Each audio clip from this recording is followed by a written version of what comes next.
Right, they told me type.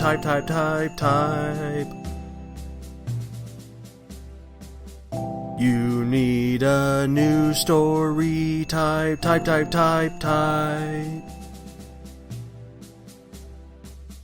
Your career's in the bin, type.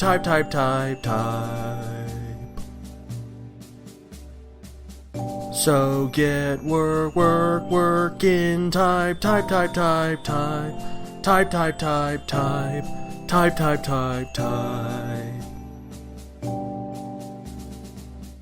That's what they told me, type. So I write. Happy holidays from the Ritwit, everyone. Welcome, fellow nerds. The Christmas day is just around the corner, so I thought I'd bring in a friend who's currently being attacked by a dog. Christina Eilert. Hi, I'm very flattered that the dog loves me.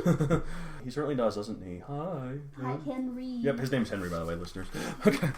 Let me make sure. In case you're wondering who Henry is, yep. It's the dog. And in case you're wondering who this person is, you probably might recognize her from episode 13. She was the ghost. A little bit more spooky. Yeah. You know, the previous episode. I mean, I don't know. I think it was pretty spot on. Yeah, it pretty accurately describes me. Oh, yeah. Like, you hate dorks. I mean, since you're one of my best friends, I think that's true. A little bit unfair. I mean, you think I'm a dork? I do. Totally I think you're a dork. I'm totally a dork. Oh, well, thanks. I try. Okay. All right. Welcome to the show, Christina Eilert. Well, I did this with my previous episode where, what makes you qualified for the show?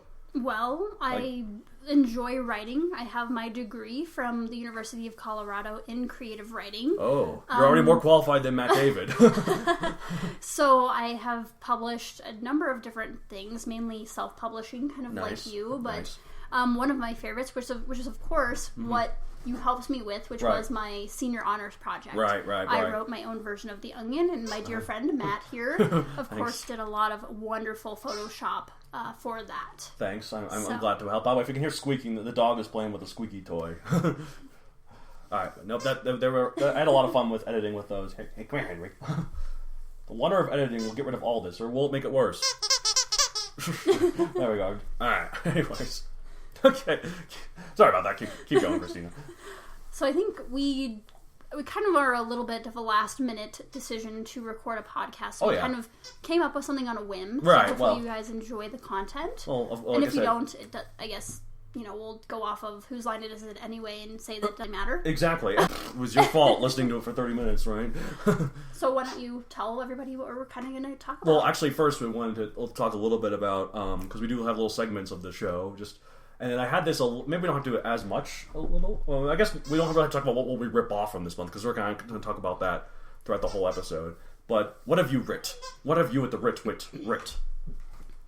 That is a really good question. So, I would like to say that I've changed. So, I feel like I always describe to people as creative writing is kind of the degree that you get, and people ask you, well, what are you going to do with that? And you're kind of like, I don't know. It's not really something you can put to a lot of good use. Well, I think in the professional world, unfortunately. Right. Well, I had an English major and a writing minor, and I credit more. I mean, the degree itself, having a degree at all, is great, and that's usually what jobs are looking for. But in terms of the specific degree, I credit to that more with what I've learned in the specific classes more than the actual degree itself. Like I work at a specific coffee company. I'm not going to say what because specifics. I don't know. I don't want to get sued. But I often say when they ask me when I graduated, and I say I did this and I graduated with an English major. That's why I'm here. That's right. what exactly. I joke about because but no, it's more about what you learn in those classes more than the actual degree itself. I think. I think I thoroughly enjoyed all of my writing classes. Mm-hmm. I loved, being able to be in the classroom with fellow writers and bouncing us off of each other and have that constructive critique, environment. Mm-hmm. Found that really to be a very positive experience. But in my professional life, I have worked to give you a little bit of a background about Yes. myself, I worked in a funeral home for Nice. about 2 years, and now I'm working in higher education. And people were just dying to get in there. You've never heard that joke before, have you? Insert the worst joke in the world about working at a funeral home. Oh, yeah. But, you know, I Sorry. think in my professional life, I think it really does suit me in that it helped me learn to communicate with people. Right. Especially And- in times when they need it. Like, Exactly. And whether that's in a verbal communication style or a written communication, I tell people, you know what, I can write a very fierce email. And that's how I use my creative writing degree. Nice, good. In my daily life. Absolutely. Well, since it's, I'm going to post this on Christmas Day, so that you'll guys be listening to this on Christmas Day or later. Merry Christmas. Yes, of course, Merry Christmas. Or whatever. Happy Hanukkah. Yeah, whatever you Kwanzaa. celebrate. But since this will be December 25th, technically it would be Merry Christmas. Even, I mean, you know, all holidays do matter, right? You can unwrap this one particularly on that day. Right, exactly. So on the day of December 25th, the birthday of, is it Benjamin Franklin? I don't know. It's one of those guys. Remember like, there's some sort of, maybe is it Isaac Newton? I love how we both looked at Jake like he would know. Oh yeah, her husband is over here, listeners. He's waving. You can't see Hi, it. He's Jake. not waving, but He's laughing and smiling. absolutely. Henry's here too. Oh, he's right next to the microphone. If you can hear breathing, that's where you. That's not me. That's the dog. What, you can't get much more Christmas-esque than this. Like a married couple, one of their good friends, and a dog, just all having a good time. I feel like we're ripe for a sitcom. Oh yeah. Especially one of those cute ones, like Full House, like more so than ones with like a lot of pratfalls. I think. I don't know. But since we're on the topic of Christmas, and this is going to come out on Christmas, we did want to kind of touch on Certain like some Christmas or holiday-themed works, themes. yeah, or just works, right? Certain things like your favorite holiday movie is The Nightmare Before Christmas. You've said It is. People ask me what my favorite Christmas movie is, and I'm not sure that it entirely qualifies, but I mean... I think it's both Christmas and Santa's in it. Halloween. Yeah. Like it's equally both. Although Christmas forms the stimulus of the plot, and the Christmas is in the title, so of the two, it might be more of a Christmas movie. Even though there's a lot of Halloween in it, I don't know. It's really hard to say. I think it's just both. I think it's just it's just a... Oh, dear. Hold on a second. Through the power of editing, you'll never know any of this. You're free, Henry. Get out of here. I'll leave the door open, though, so he can come back if he wants to. Because he's trapped in the other room as well. Alright, I'm back. Anyways. So, we're talking about... Yeah, so... Now, mine is The Nightmare Before Christmas, but how about you? I know you said you've got a couple favorites. I don't know. I do like Elf. I know you're not really the biggest fan of it. It's because, Will Ferrell's humor is kind of hit and miss for a lot of people. It's probably one of my favorites of his. Oh, it is. Yeah, I can definitely see that. There's just a lot of... he's just so likable in it, I think. And, I think I became to like the movie more because you like it. Because, of some of the quotes that you've shared. I do like it. Plus, Zooey Deschanel's in it, and she's always great. She's cute. I mean, who doesn't like her? Exactly. Oh, my sister apparently, she doesn't like her in New Girl. And I'm like, why don't you like her in New Girl? She's a good girl. She is a good... Forgive her for Everyone that has small flaws. flaw. Everyone has flaws, don't they? But no, I like that one. I know. I tend to like movies that kind of like, quote-unquote, explain certain things about Christmas in a weird sci-fi-y way. Like, there was, like, Arthur Christmas that came out a little while back. And, like, it had, like, a spaceship and, like, time-stopping things to, like, sort of explain how it could go from one... Oh, like how he can go around the world so quickly? In one night, yeah. Or like... well, I always wondered about that. Yeah, or like... Super speed. Yeah, and like he has like jet engines on stuff. And I've seen other ones like that as well. Just add sci-fi twists to it. That's kind of cool. Make Santa sort of an alien or something, I don't know. I feel like you've got something there. Oh, I got some. Well, I actually have a few ideas for Christmas stories. One of them I think would be like the Battle of the North Pole. I have this idea. I actually envisioned it first as like a video game that I would create, but I've never gotten around to creating because I'm not really... It takes a long time for video games. And, like, I make a few smaller ones, like, not to brag, listeners, but I can do a little bit of coding, okay? Who can? Anyone can, right? Oh, no, it's fine. Not me. I guess I am pretty brilliant. Give yourself a little credit. Oh, okay. No, I guess fine. Anyways, every December, the factions of the North Pole have to call a ceasefire for the meaning of Christmas. But the rest of the year, it's entirely just dominating these guys, like, being like, we gotta take over the North Pole, and Santa, for some reason, has always been victorious, and Jack Frost and the Candy King, I think was the other guy I came up with. They're all they want that position of power, so they keep fighting them. And it's like a war movie. But I feel like that kind of story is really in that kind of alternative history or alternative, right, like, especially the alternative Disney is, like, super in right now from somebody else's perspective. So right. if you were to do something from somebody other than Santa's perspective, I think it would be a great hit. Well, I think so. I also think it'd be kind of fun, it'd be good as a Disney movie, but I think it'd also be kind of funny if it was, like, one of those silly R-rated action movies, kind of like Kingsman. Like, I think it could work in that kind of style. Like, just make it super bloody, but, like, with candy canes or something. I don't know. That'd be kind of... I could see it as, like, an animated movie. Yeah, that as well, too, yeah. Like one of those, you know, darker animated films. I've always found that those are... Oh, yeah. Well, you've always liked those. You like, as well as Nightmare Before Christmas, you also like Corpse Bride a lot. Mm-hmm. I mean, I'm just a Tim Burton Yeah, you person. really like Tim Burton. Except for Alice in Wonderland, right? You weren't really a fan of that one. Yeah, that was the one that really didn't hit for me. Well, I mean, to be fair, even though it made $1 billion worldwide, it didn't hit for a lot of people either. And so when they made a sequel, it bombed. But to be fair, they made it 6 years too late. So there's quite a gap there. Mm-hmm. So, but yeah, so I guess we could talk a little bit about like what makes what makes a good Christmas movie depends on the person. Well, like what are these sort of elements you kind of want? Because a lot of Christmas movies nowadays are really subversive about like, oh, look at how stressful Christmas is, and look at how like crazy it can be, and look how like aggravating it can be. It's all about like like mocking the consumerism aspect of it, the materialistic aspect of it. The last, I think, genuine, heartwarming, feel-good Christmas movie, pure Christmas movie, I think might have been Elf. And that came out 14 years ago, so... Yeah, I mean, a lot of the more recent movies that I've seen, they're family drama or comedy or, like, poking that fun at just the stereotypical aspects of Christmas. Right, exactly. Like, Four Christmases. That's the one I'm thinking about. Yeah, like, that was all about the stress of it. Like, what else? I'm trying to think. I've seen a few others. There was just released a sequel to Bad Santa for some reason. Like, recently, last year. I've never seen the movie, so I can't really speak on it, but I just don't... I still don't understand... Yeah. I feel like I'd give it a chance, but I'm like, that just seems terrible. But apparently it warranted a sequel, except it didn't because the sequel bombed. Because speaking of sequels too late, that one came out like 14 years too late or something. Like, yeah, I guess they just... I kind of get... Speaking of like writing and movies, and I know we're getting a little onto the movie specifically. Right, there's other ones, right? Yeah. You know, like the feeling like you need to come out with another sequel rather than come up with a new and original movie. It's really I kind of get over it. Like, I feel like they've taken sequels to an extreme. I mean, like, I think of, like, Shrek. I'm like, man, really? You made, like, how many of the same? There were 4 Shrek movies, several TV specials, a Broadway show, many video games, and a Puss in Boots spinoff, which actually wasn't bad, the Puss in Boots spinoff, in my opinion. I love Shrek. Nothing against Shrek, but it's like, how many can you make? There was also, speaking of Christmas, there was a TV special called Shrek the Halls, because of course there was. Of course there was, yeah. I feel like when it comes to Christmas, like, anything is kind of... Fair. Doable, yeah. Even stuff like before. I think it's funny, like to do stuff that's like way before Christmas, like Flintstones doing Christmas or something. I feel like you kind of have to. It's obligatory. You know, if you've got a popular TV show, movie, something you have to like do something Christmas themed or related. Well, yeah, like one of my favorite TV shows is Phineas and Ferb, and the whole concept of that is in the summer. But even they've had a few Christmas specials because they just make it not that episode not in the summer, or there's like some sort of crazy invention makes it snow, and I don't know. There's like ways that they work around it. So. That's absolutely correct. Yeah, I like that show too. I got you into it, so a lot of good stuff.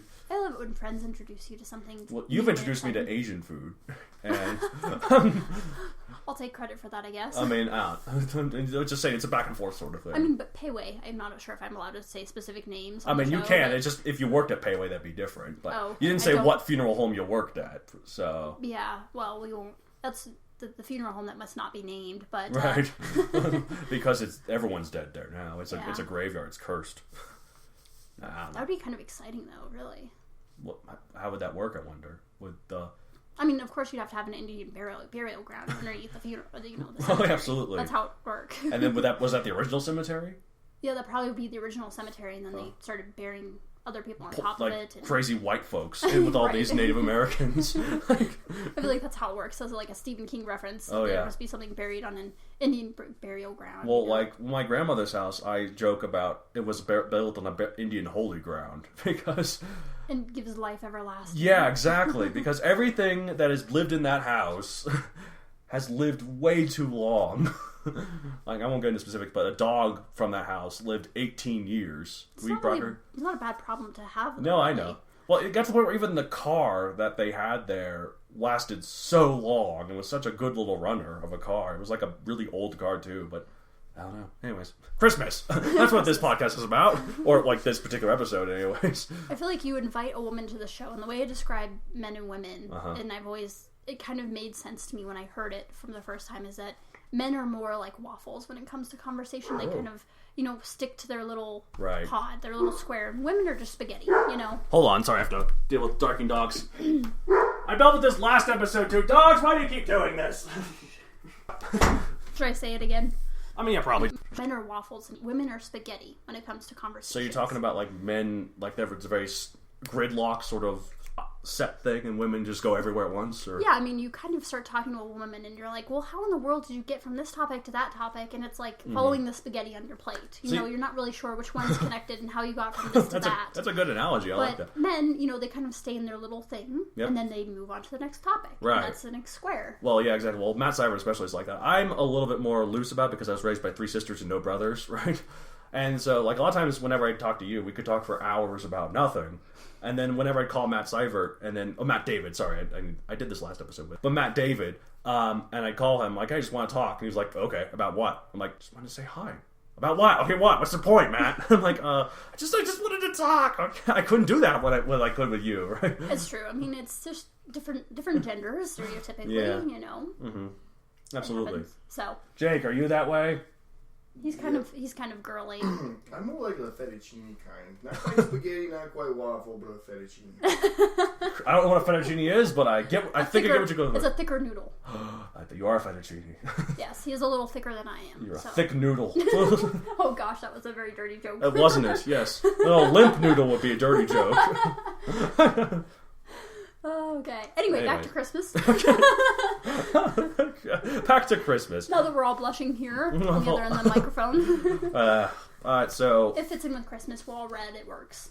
Well, yeah, I guess that is true, doesn't it? And, like, there's a lot of feelings at Christmas. And speaking... Yeah, that's one thing I think Christmas movies of any kind should have is all about, like, what's the word I'm thinking? Empathic sort of thing about it. Because, like, whether positive or subversive, I feel like Christmas is all about emotion. You're like... Yeah. It's all happy and heartwarming. You're like, ugh, really? Either one is an emotion. I think any holiday-themed story you want to write probably should have emotion to it, like real emotion. Whether good or bad, it's a very emotional time of year. It means a lot to a lot of people. So. And I feel like it's very passionate, only because it of such strong emotion. It kind of lends itself towards the passionate side of things, whether it's family and drama, like we talked about, or, anger or resentment or happiness, joy. It's all range really of emotions. Well, there's a meme that someone shared. It's like there are 2 types of people this time of year. One, and it shows like Buddy the Elf being like Christmas, and the other one is that king from Lord of the Rings being like, so it begins. I would have to classify myself as kind of the latter. Well, I'm a little bit myself too. Like, I love the family aspect of Christmas. I cannot stand the materialistic aspect of Christmas, which, like we were talking about earlier, just one of our favorite Christmas movies, of course, is The Grinch. Right. Well, that's definitely the character I relate to the most. Yeah, I think both of us. So, which is odd because we're both very, I think, in general, cheerful people. We don't have ants in our smile. We're not as cuddly as a cactus. Maybe how's that slightly song? More. Yeah, we're as cuddly as a hedgehog. I don't know. I'm not sure how the song goes. You're a mean one, Mr. Grinch. I don't know. It was like you have ants in your smile. Your heart is full of worms. No, that's your heart's a sinful sock or something. Yeah, something like that. Heart full of worms would be too realistic as like tapeworms. Oh, that's true. Heartworms. Yeah, or yeah, that kind of thing. Yeah, that's. Oh, here we go. What the heck is? Oh.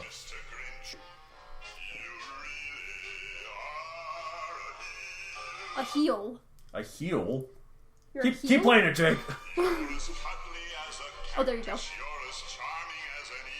Mr. Matt. Hey.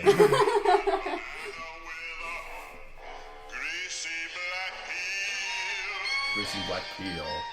Dr. Seuss got away with words. He really does. I mean, I'm not sure I'd like to be described as a banana with a greasy black peel. Yeah, see, none of that applies to us. But I think, just in general, I'm not ready for Christmas until about a week before Christmas. I feel like, though, I'm not as active about my hate as the Grinch is. I'm not going to try and deny other people's fun by, like, trying to stake all their decorations. But I can't deny that I, like, sometimes look at other people who are really happy about Christmas, and I'm like, ugh, and they twitch gross. your finger in that way that he does. Remember, I don't know, like the cartoon, like woo, woo. You can't see us, listeners, but we're like moving our fingers, and we're just like looking down at the who's celebrating all the.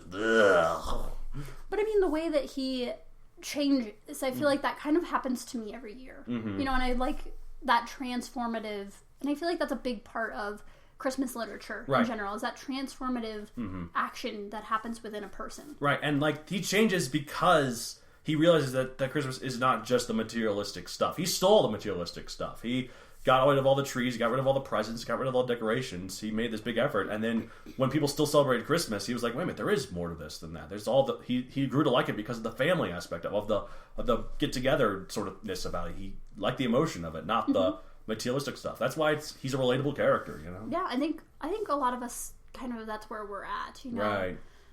We just it gets too much about the money, and like even if you go to the mall this time of year, it's like people are about, you know, almost hitting you in the parking lot, and then yet they're shopping to spread cheer to their family, and it's like, what about other people? Yeah, here's some fun, they make you want to kill yourself Christmas facts about this sort of thing.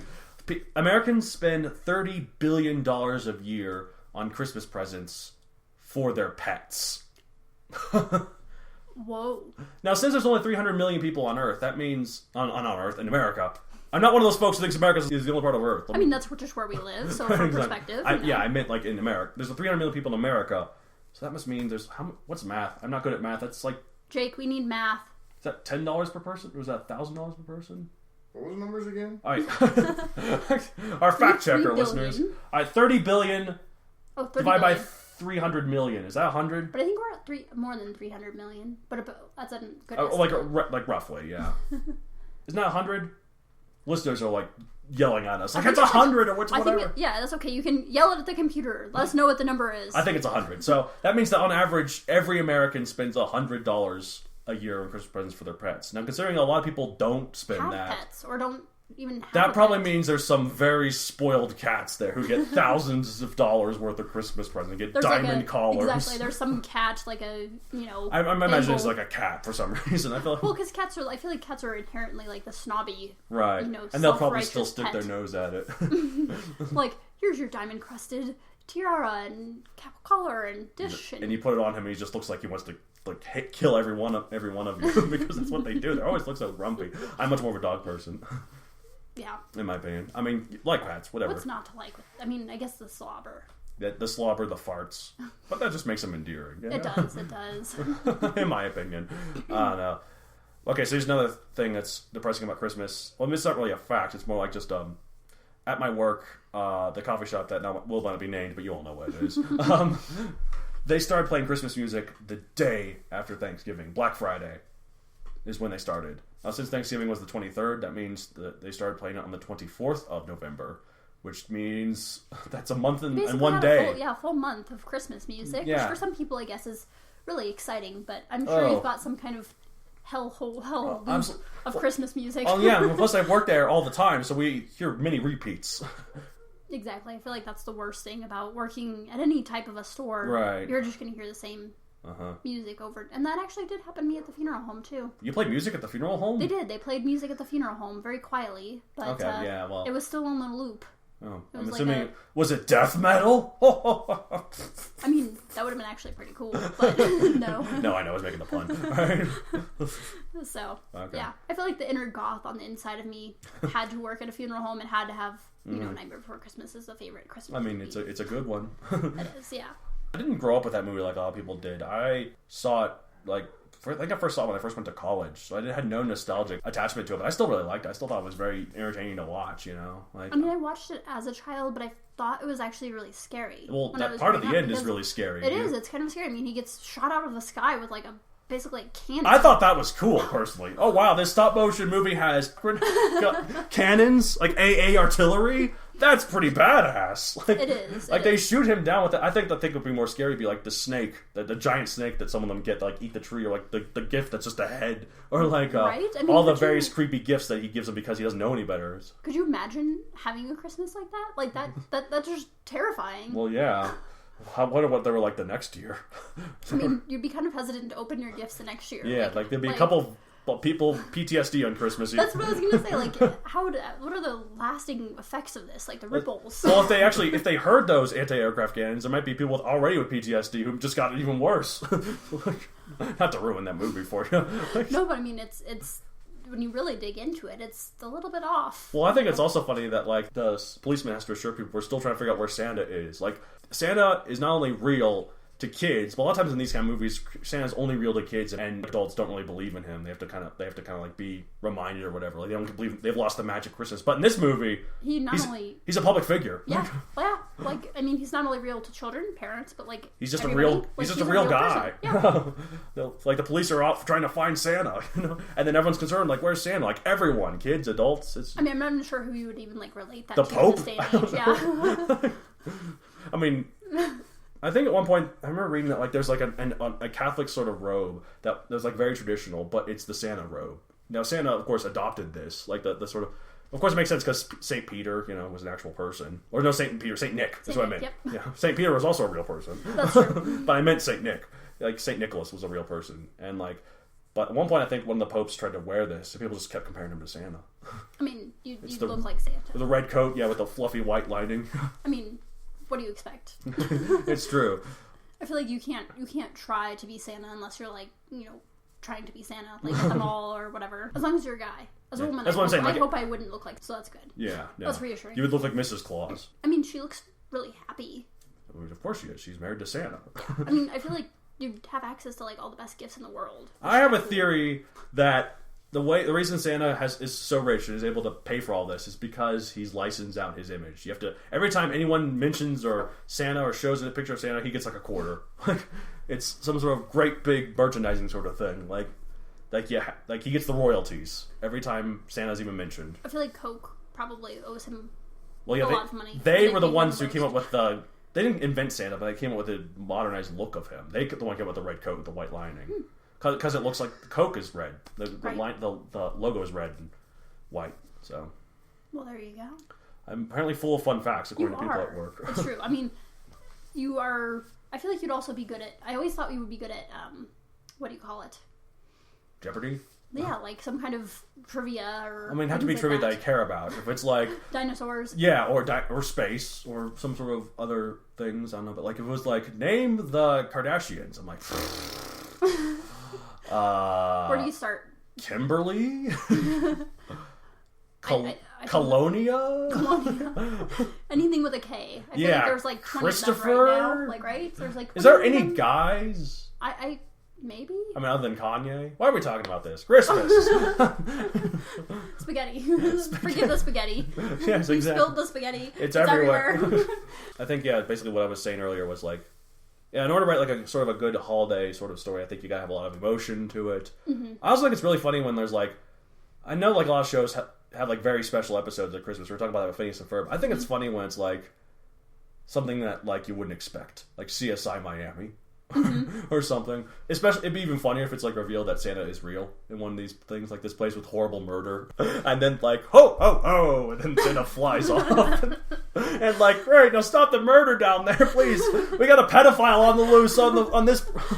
Like Law and Order SVU, and it's like always serious, and then it's like dun dun, and then like who ate the milk and cookies? I think it'd be perfect to just spoof. I mean, really, like. Well, there's a lot of good Christmas sort of spoofs like that, like just. Again, talking about like making fun of the whole idea of it, because sometimes people can get really far with it, right? Mm-hmm. Right. I just picture like with the Law and Order SVU specifically, every time they do that dun dun, like Santa pops up and like ho ho. Like, then this little ho because he probably has OCD. He has to be 3. True. Ho ho. I feel like that'd be perfect, but I mean, the emotion is definitely something that has to be there. I think for me, in order for something to be successful in my eyes, I do want to see some kind of humor. Right. I love humor. Like somebody messing up or something just, not going right and, I mean, yeah, of course.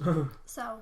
That's pretty humorous. But also it's a good drama as well. Like, but like, I don't know, like I like humor myself though as well. Like I love writing humor. Like even as serious as my stories get, there's always humor in it. But I always think that makes the serious moments work better, in my opinion, because it's a good contrast. I think, was it Shakespeare that said you can't have tragedy without comedy?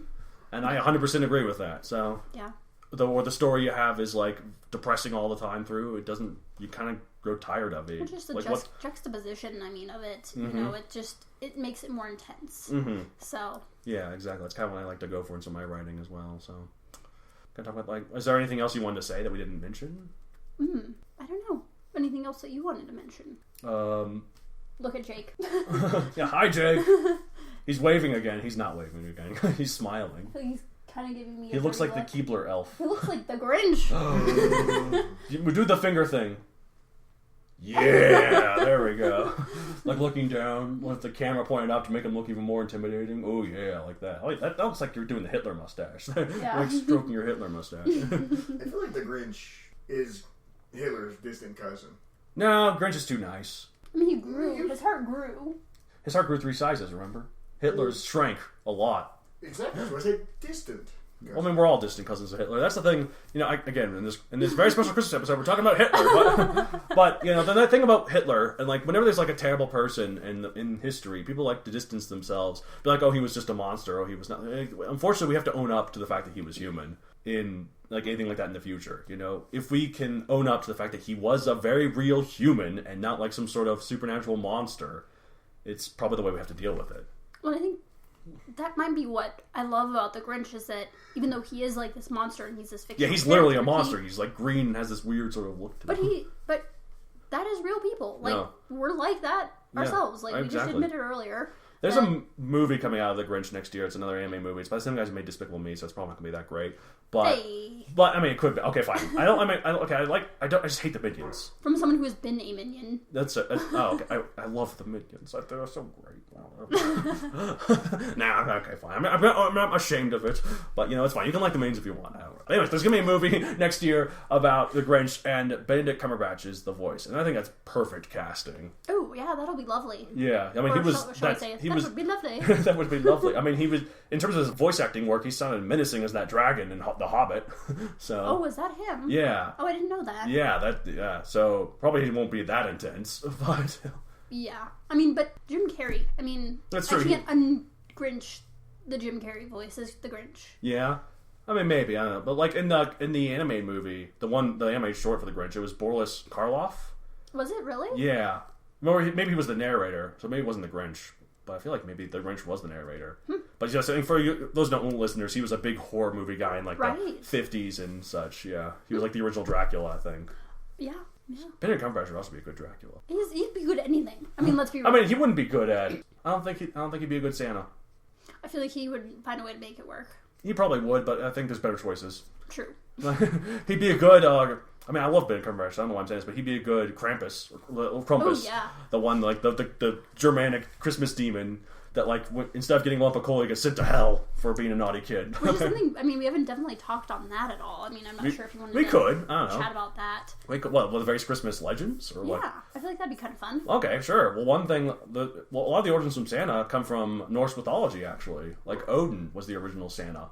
Like, and the idea of leaving milk and cookies out actually came from a pagan myth about the Norse gods, where you'd leave carrots out for Odin to feed to his horse Sleipnir. So that's pretty good. Of course, Yuletide, right? That's all. Right. It's all. There's a lot of pagan stuff, and then the Christians were like, I mean, and we say this as like people, who practice that. But, I mean, that's where I think a lot of people get kind of really territorial about like, Christianity, and it's like just admit that we all like. Kind of not necessarily stole, but adopted. Right. A lot of these traditions, and I'm glad we did because they're really fun. Mm-hmm. Well, I do really like the Methodist church that I'm a part of. Like, I was about to say the name there again, but I don't want to leave out too many personal details. But that's actually how we met. By the way. Oh yes, of course. That's how we met. Yes, at a Sunday school class. We were the only people that nobody else talked to. Yep. So we kind of gravitate towards each other. That's how it works. But what was I saying? So. They flat out said that like a lot of Christmas traditions come from pagan traditions. Yeah, which is great. I mean, I like that they're open and truthful about it and not trying to hide it. Right, exactly. It's like, well, let's just be open. Yeah, they told us that that if Jesus was born, which based on Roman historical texts, he would have been born like closer to the summer or spring or even fall, just not December 25th. They don't think that was his actual birthday, but they mentioned this was like from a pagan tradition, like Saturnalia, I think. Mm-hmm. It was picked because it's really close to the winter solstice. Mm-hmm. So therefore, that's when the days get longer.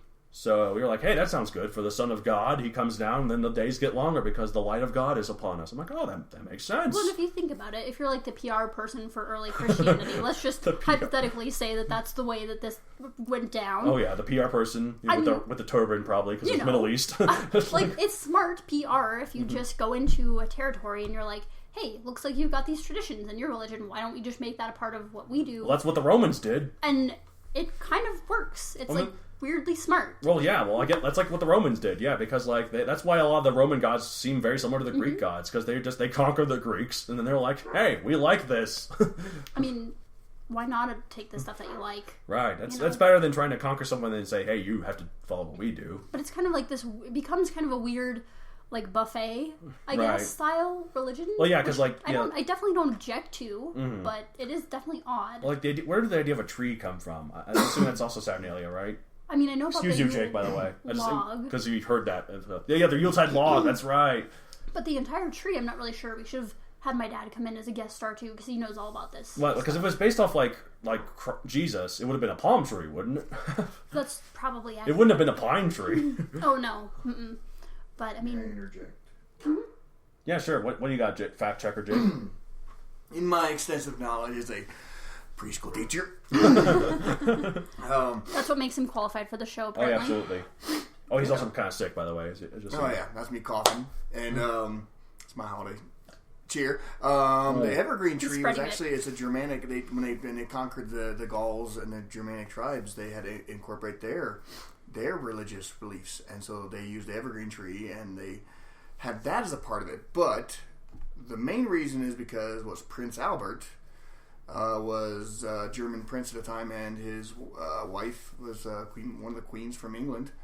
And he had the evergreen tree in his castle, in his home, and he put candles on it. And then all the people in the neighborhood are like, I want to be just like the prince. I want to be that cool. Nice. So that's where people started bringing the trees into their homes. Just to be like the prince. Thank the royals for it. Well, nice. Tut tut. Although I guess that'd be whatever it would be in German. Da. That's Russian, isn't it? Da is yes in Russian. Nine. No. that is German. Yeah, there we go. Well, with that, we've got our questions answered. Look at that. Yeah, exactly. You should come in every episode, even the ones where Christina's not here. Hey. No, I mean, that's fine. We come as a matched pair. It's sorry. true. You're very inseparable. But no, I like what you're saying now. It's like this weird kind of like a spaghetti, if you will, like of all the Christmas just become this amalgamation of all these different things to become this unique sort of thing. Yeah, and some people like a little more garlic, and some people like a little red sauce or white sauce or different types of spaghetti. So, you can make it kind of what you want, which is awesome. And the fact that like it's now such a commercial holiday also helps too. But yes, it has its origins in Christianity, and it's become everyone's holiday. Correct me if I'm wrong, but I don't know if any of the other holidays like Hanukkah or Kwanzaa have as much of a mainstream appeal. I mean, Kwanzaa's more not religious, but it's a cultural thing. But like to Hanukkah, my understanding, I might be wrong. I mean, yeah, exactly. I don't know. I can't really speak too much of this. But Christmas is definitely much more mainstream amongst people, like even atheists, right? Who like it's such a big sort of thing, and that's kind of beautiful in a way. Like, yeah. I mean, I'm not trying to discredit the other ones, of course not. But like, I love Jewish holidays personally. Oh yeah, absolutely. Well, like a blast. Yeah. But I love the idea of the menorah. I think those are fun. Oh yeah. In my movie or my story I want to write about the war against Christmas, I think would be kind of funny if one of the things, even though it's not Christmas related, is a menorah flamethrower. Oh, that'd be it'd be kind of sacrilegious. Sacrilegious, yes, but also... that'd work in the R-rated version. That would be directed by Matthew Vaughn of Kingsman fame. Right? Like, wait, what's this doing here? Well, I guess we'll use it anyways.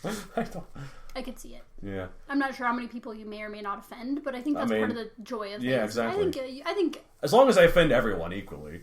So I have, like, someone could be like, why are we fighting all? This is Christmas. Christmas is all of idea. Christmas is all about, like, love and celebration. Like, but Christmas is also celebrating the birth of Jesus. Oh, it's about Christianity? Oh, then I guess I can see why there's all this fighting going about. Right? Something like that. That'd be pretty offensive and joke. But I think that'd be kind of funny. Yeah, I mean, nothing is unblemished. I feel like that's why let's talk about what South Park does, or whatever, those kind of shows, where, like, you can get away with offending people if you offend everyone equally. There's no... I'm kind of an equal opportunity offender. Right. I'm pro that, for sure. Right, exactly. Jake, who do you like to offend? Who do you discriminate against? Anyone willing participants? Good answer. All right, well, I think it's probably good on this Christmas episode about writing, sort of. But I feel like we definitely got into more of the movie holiday type of thing. I mean, we talked a little bit about stories in general, though. Yeah, okay, we didn't talk about Christmas Carol, did we? We didn't. We didn't talk about Christmas carols at all. Yeah. Which is definitely still or just the movie, or not the movie, the story, the Christmas Carol is what I meant. Oh, yes. I thought you meant actual, Christmas carols. That's one thing I don't like about Christmas. Why are there the same 6 songs or whatever? And I was just thinking about this earlier today because Jake and I were listening to Christmas music because I'm finally in the holiday spirit. Right. Within the 7 days before Christmas. Right, that's when you have your week of Christmas, and then after that's over. Why are not more new Christmas songs written, and the ones that are kind of blow? Right, exactly. I've listened to a few of them. My dad is listening to like a Christmas sort of DJ thing on the radio every now and then. Well, on the radio, he streams it from the internet. That's what we do nowadays. But yeah, like there's actually a lot of Christmas songs out there that aren't the traditional ones, but they're not good, or I guess they're just not well known. Like, is there not money to be made with Christmas music? Because I think there would be a lot of money to be made with Christmas music, because not only if you write a song for Christmas, is it going to be, if it's a good song, if it's popular, it will last for a very long time. People will continue to play it, like you said, infinitely. Right. I mean, it's at work at ad one point, nauseum. Exactly. No, at work, someone had a slow jazz version of Jingle Bells. I'm like, this does not work. This is a song that needs to have a fast tempo. Come on. Yeah, like, what are you doing? Get it together. But I've wondered about that same thing. Why, I think that's a challenge then maybe to us, that we need to write an original Christmas song. Although we definitely have to get Matt David in on this because he's our music guy. Yeah, I can't do tunes. Me neither. I can sing. I can't sing. And even that one episode I did last week where I had this that sort of Christmas spoof song, that was just me talking in like a sort of a lilting sort of voice, but I wasn't really singing. I would consider it close enough to singing to count. Well, it's like what Buddy the Elf says. Like, singing isn't different from talking. All you have to do is like raise or lower your voice every once in a while. Just some people do talk like I'm singing. I'm standing in front of people and I'm singing, and I'm not ashamed because I love to sing. What is it he says out? But like, and then of course Zooey Deschanel is just like, really get me out of here. I mean, I feel like it's fair. If you're a girl, you're just going to be embarrassed by a guy at some point in your life. It's true. As a guy, I can vouch for this. So, I mean, with the Christmas Carol, to get an actual story, the Christmas Carol. Yeah. Well, I was bringing up to this to her, like, in terms of, like, cynicism, like, Scrooge is, like, he's kind of the antithesis of the Grinch. He's all about the materialistic parts of, like, everything, and not about the emotional stuff at all whatsoever until the end. I mean, but it's emotional because he is such a, like, bad guy. Right. I mean, he evokes that emotion in other people. Right, exactly. So... But, like, in terms of the story itself, Charles Dickens wrote it for a quick buck, I found out. Like, he didn't really like it. He just did it for the money. Yeah, exactly. And it worked. Like, it's his most successful work. Like, but it's also really good work. It's one of those works that, like, is good by accident, almost. Because... Which kind of begs the question, do you...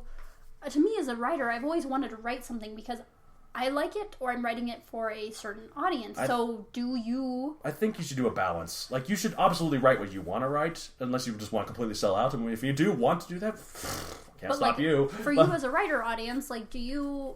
And you can always... I think they can reply to you, can't they? Oh, yeah, but they can send us emails. We'll talk about that and how to contact us at the end. I mean, what do you do? Do you write for yourself? Do you write for a particular audience? Are you writing to make money? Because I think if you're writing to make money, there's nothing wrong with that. I mean, there's a whole marketing team for every company that writes to make money. Right, so, exactly. You know, it depends on how you want to have your creative outlet. Yeah, I think it's good to strive for a balance. Like... I don't know, but I think you should first and foremost write for yourself. But if you want to be successful financially, then you have to consider that at the very least. You can't just write what you want to write only and then expect it to be the next Harry Potter. You know, you got to work for it. So you got to find a balance sort of way. I mean, but where is that line? I guess begs the question. Well, because my book Megazoic, right? It's a very weird book. It's not really like. I've always said I kind of want to be the kind of author that other people rip off from, not to be an author that I rip off from other people. Right. Despite me having a section of this podcast called "What Will We Rip Off From This Month," but we usually say that more as a joke. But like, one of the things is like I always tried to ensure people who didn't know all these different dinosaur species could still read it and still understand what was going on, still get the plot, and still know the characters without having to look up all the species. And thus far, that seems to have worked. Like I've gotten, even though I use like weird species because I don't like to kind of stick to the stock dinosaurs a lot. I like to kind of mix it up. But I always kind of show people, like, even if they don't know the species, that this character is the small one, this guy's the spiky one, this guy's kind of the big burly one, and I kind of just keep reminding people of that. And then, of course, I say the species a lot, too, but you don't have to know that. I kind of remind them every once in a while that their place amongst everyone else in terms of dinosaur-wise, so... And that's why this story is a good Christmas story. I don't... Again, the spaghetti thing, isn't it? Yeah. That's okay. Nothing wrong with that. I think, for me, I think it depends on the person. Right. You know, whether you would write for it to be, you know, quote, successful, to try to make something publishable. Right. But, I mean, I think knowing your audience has always been one of the most important things I learned through my education. You have to have a demographic. And I talk about this in my talk up at UNC, but you have to pick a demographic and stick to it. Like, you can go for beyond the demographic too, but you can't say your demographic is everyone, or you say your demographic is just this really big thing. It's good to narrow it down. Right. It will go beyond that if the story's good, but like... There's nothing that everybody likes. Well, yeah, but in terms of marketing, like, successful marketing means you have to have a specific demographic that you're going for. In terms of Megazoic, it's 12 to 18-year-olds. Like, probably more often boys than girls, but... And sci-fi people, like that kind of like fun sort of fiction, sci-fi fantasy sort of group between 12 and 18. That's my demographic. But definitely, you know, things get popular enough and they do... Transcend that demographic. Yeah, exactly. The periphery demographic is what it's called. Which I think kind of is Christmas, like you said earlier. Well, yeah, exactly. Like, it started was just religious and now it's like so mainstream, so... Yeah. Yep. I think that's what a lot of us strive for in our writing, is something that maybe is going towards a certain audience and then permeates into... cross-cultural, cool. You know. I mean, that'd be cool, wouldn't it? I mean, like, I use My Little Pony as an example. That shows demographic. The new one, well, all of them, but the new one was the big one to go beyond it for some reason. But its demographic's always been young girls. And then for this new show, it got super popular amongst a lot of people. I mean, it helped that it was also a really well-written show, and there was, like, a lot of good character stuff to it, too. But it got so big. Eventually, it probably got to a point where, like, it just got big because of the internet, you know, and people wound up jumping on the bandwagon. But it had to start from somewhere. But yeah, like, that definitely transcended its original audience. That note, like, do you think an author could, and I feel like you could, but, like, what are your thoughts on, like, whether an author could actually, like, leverage the internet to become more popular? Of course, that's a realistic thing that somebody could do, but, like, how would somebody You have to do that carefully, because the internet is very good about picking up on if that's what you're doing. Like, that's why no memes are intentional. Like, you cannot force a meme.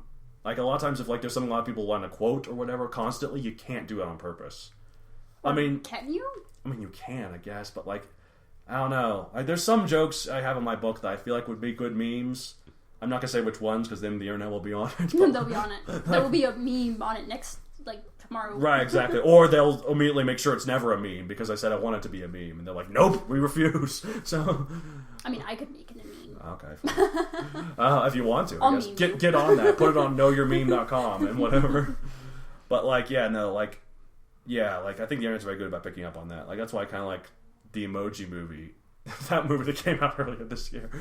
The most materialistic, capitalistic movie of all. Like, no heart in it whatsoever. It's just money. And the internet caught on that very quickly. One of the things they try to do, this makes sense why they try to do this for advertising. They try to make memes. Like, they try to force memes and, like, put it on, like, certain websites to try and get the movie publicity. It worked in terms of publicity, but it didn't work to getting people to see it. Like, it worked in that people knew what it was, but that didn't mean they wanted to see it. But then how was Coke so effective then in making the whole Santa Claus thing? Sometimes an idea just strikes lightning. Like, and I don't know. I mean, that just worked, I guess. Yeah, I just don't think you should ever intentionally strive to be a big success. I mean, unless, of course, you want to, but I don't know. Do whatever you want, listeners. I'm just trying to, like, pick it apart, like, as a phenomenon. Like, how does that work, and is that something you want to do? I mean, it really just depends. I think there's nothing wrong with being ambitious. There's nothing wrong with being ambitious, but it's also you gotta be realistic, though. Sure. Like, everyone, like, kind of jokes about being the next J.K. Rowling, but no, I don't think anyone's ever gonna be the next J.K. Rowling, just because that was such a big...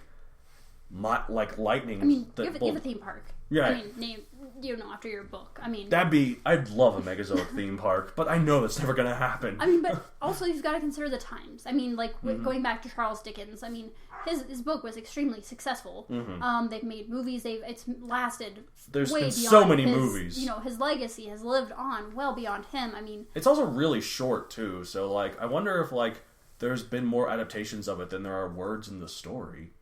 That'd be interesting. Even if there's like 50,000 words, like in this kind of like movie adaptations, TV adaptations, just individual plays, there could be. Or even mentioning of it. Yeah, like Boy Meets World, that classic 90s sitcom, they read that every Christmas a lot, so that could count. Yeah. Or just every time someone says bah humbug. That's a meme now, I guess. That would be a meme if that came out nowadays. It would, yeah. I mean, it's just interesting. The Muppet version. Oh, that's my favorite. With Michael Caine as Scrooge. That's my absolute favorite. Right. Well, yeah. Who doesn't? I mean, again, who doesn't? I've never like seen Muppets? that one. You haven't seen it? No. I guess we have to go watch it now. Okay, don't we? we're Be right on back, that. listeners. I think we've got it on VHS somewhere. Oh, do you have a Dating VHS us. player? No. Oh, well, get on that. Maybe get one of those fancy devices that convert VHS to DVD somehow. I think it's possible. I don't know how. I think even those are outdated now because Yeah. they just converted to a DVD and I don't know. I don't know, but like in case people want an old tape that they have that they recorded with a tape recorder and they want to make it a DVD, they still want to watch it. Oh, that's true. Yeah. I mean, I feel like you still need a VHS player of some sort, though. I feel like a lot of the stuff that may have been video recorded of me on the VHS maybe should stay unviewed. I don't know, possibly. Maybe. It's that awkward childhood phase that you go through. There's this one, we made a movie when I was a kid, me and my sisters, and it's the most cringeworthy thing. And I'm sure we're gonna. My sister made a DVD. Why would she do that? It's but I'm sure we're gonna have to watch it all the time. Like if they ever make an actual movie, they're probably gonna show this, and I'm like, please no. Like, oh look at his humble beginnings. Find it and burn it. I'm going to find it, and there's only one copy of it as far as I know, so it shouldn't be hard. Like, just put it in the shredder. Never again. I mean, everybody's been there, you know. Yeah. We've all got it. That one picture or... That one awkward Christmas sweater or Christmas photo or whatever, the ugly sweater. I feel like it's best to just accept it. Yeah. Just accept it. Yeah. Well, like, that's what I do. I make a lot of self-deprecating jokes, but it actually kind of helps my self-esteem. Because if I get to a point where I can joke about myself, I'm more comfortable with myself. So, that's kind of how I feel it. I don't know. I typically do other deprecating humor at my husband, directed at my other husband. people. Jay? But thankfully he's okay with it. Sorry, that was probably a bit too far. Wasn't loud enough. Wasn't loud enough. That's more like it. Mm-hmm. Alright, well, I think that pretty much covers like pretty much everything we could possibly talk about in terms of writing and Christmas and like how we sort of feel as well and what the idea of the holiday is, I guess. So thank you for joining us. Oh wow, this is actually long enough to be an actual episode. So much for a mini episode. Hold on. Oh, actually, edit this in. Welcome, fellow nerds, to another episode of The Writ Wit. This one, a surprise one. But I'll just edit this in later. Surprise, there's a girl on the show again. Yep, and also another guy who's coughing up a storm back there. No, that's right. 2 guest stars instead of 1. Yeah, exactly. Although you're Merry just... Christmas. Yeah. Seems you'd be editing me out a lot. No, I think I'll add in some of your comments. They're pretty great. And people will know that you're in the background because your voice will be fainter. Yeah. True. They'll be like, who is that strange man? Listen very closely. He's strange and not, well, he's not Are you Krampus? Krampus. Is it Krampus or Krampus? I think it's Krampus. I just don't like to see the word cramp. Well, you could say Krampus, but Krampus. I don't want to say crap, even though I love the word crap. I'm all about that crap. Scrooge, Grinch, Krampus, Crumpus. I don't think Krampus is a thing. Maybe it is Krampus. Oh, Trumpus. Trumpus. Krampus, Weird, they all Trumpus. have that same ring to Krampus. them. It's true. Every villain, like what was that one from Harry Potter? Dolores Umbridge. It's the, Just a U. Umbridge. It's just a negative thing. Ugh. Ugh. Well, Grinch doesn't have a U. But it has the Sauron Grinch. and Well, having words that begin with more are also pretty scary. Mordor, Morgana. There's a biological villain named Morbuzak. that's why I didn't like Mr. Moorhead. That explains it all. It does. Well, my childhood friend's name is Morgan. I know she's evil. I just know it. Nah, she's fine. Well, with that, we wish you a happy every holiday. All holidays matter, don't they? Merry Christmas. Again, this will be out on December 25th, so Merry Christmas. Happy Hanukkah. Happy Kwanzaa. Happy a few days after the solstice. Yeah. Merry Yuletide. Mm-hmm. What are we missing? St. Lucia Day. And Boxing Day. Festivus for the rest of us. Yep. And above all, happy December Ween to all of you. Yes. My favorite. That's what that movie, Night Before Christmas, is. It's a Decemberween movie. Or is it a Hallicember? Ooh. A Halamus. Well, I feel like we'll let the writing nerds have fun with that one. Oh, of course. Let us know what your mashup of those two words is. So, this is the part of the show where we're talking about where people can get a hold of us. You can get a hold of me, listeners, at mattd@matthewdonaldcreator.com. You can use your own email system or the one on the website. You want to give out your stuff? They're probably more interested in your stuff, Jake, just because you have all the facts, right? Nah, that's fine. You can talk about I feel like insert some pro-woman phrase right here. I don't know. I'm really bad. Are you saying that women don't know facts? No, of course you know facts. That's true. I actually don't know very many facts. I mean, but that's not because you're a woman. Well, thank you. I hadn't really thought about how you can get a hold of me. I'm very difficult to get a hold of. So we usually just do emails is what we do, like on this one, because we don't want to do phone numbers. I don't want to get random calls from strangers.